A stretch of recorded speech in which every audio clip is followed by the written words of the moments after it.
اب یہاں پر کہ جانور کے اندر کیا خوبیاں ہونی چاہیے اور کون کون سے عیب اور نقائص جانور کے اندر نہیں ہونے چاہیے. بھائی پہلی جو خوبی ہے، جانور دوندا ہونا چاہیے. وہ اونٹ ہو، وہ گائے ہو، وہ بکرا ہو، وہ چھترا ہو، دوندا.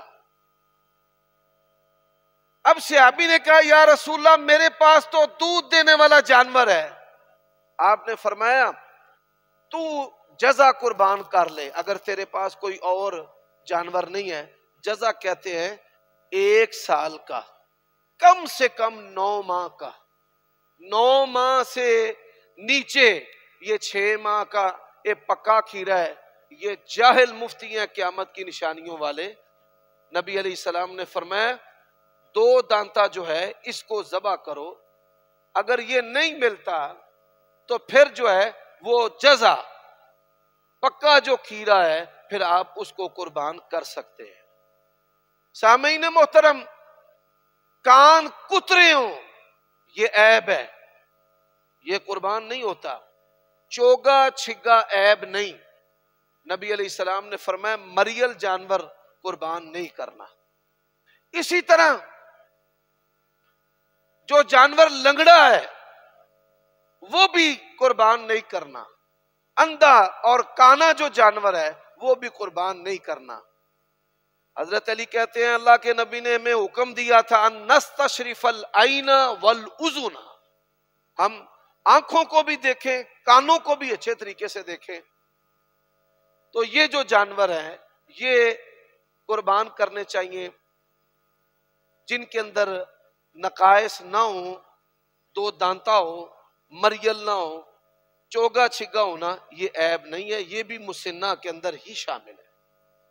اب جانور خریدنے کے بعد اگر اس کے اندر کوئی عیب آ جاتا ہے، بھائی خرید لیا، ٹانگ ٹوٹ گئی ہے، سینگ ٹوٹ گیا ہے، زخم آ گیا ہے، تو جانور خریدنے کے بعد اگر اس کے اندر ایسا کوئی عیب آ جائے تو وہ قربانی کے لیے لگ جاتا ہے. صحابہ کرام کا یہی فہم تھا. یہ نہیں کہ آپ جو ہیں وہ مارے پھرے. اگر تبدیل کرنا آسان ہے تو آپ کر لیں، اور اگر مشکل ناممکن ہے تو پھر آپ اس کو بھی قربانی کے لیے ذبح کر سکتے ہیں. حضرات اب جو گوشت ہے، گوشت اگر آپ عیالداری، برادری، کنبہ، قبیلہ، خاندان بڑا ہے اور اس میں ضرورت مند ہے تو آپ سارا گوشت اپنے خاندان میں بھی تقسیم کر سکتے ہیں. اس میں کوئی عیب والی بات نہیں ہے. ذخیرہ نہیں کرنا چاہیے. ایسی مثالیں بھی موجود ہیں کہ لوگ قربانی کا گوشت اگلی قربانی آنے تک کھاتے رہتے ہیں.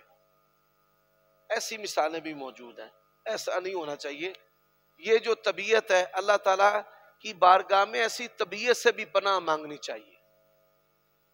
کلوا منہا، اللہ نے فرمایا خود بھی کھاؤ، خود کھاؤ. وَأَطْعِمُوا الْقَانِعَ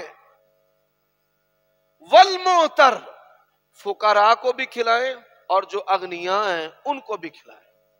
یہ ضروری نہیں کہ آپ 3 حصے کریں.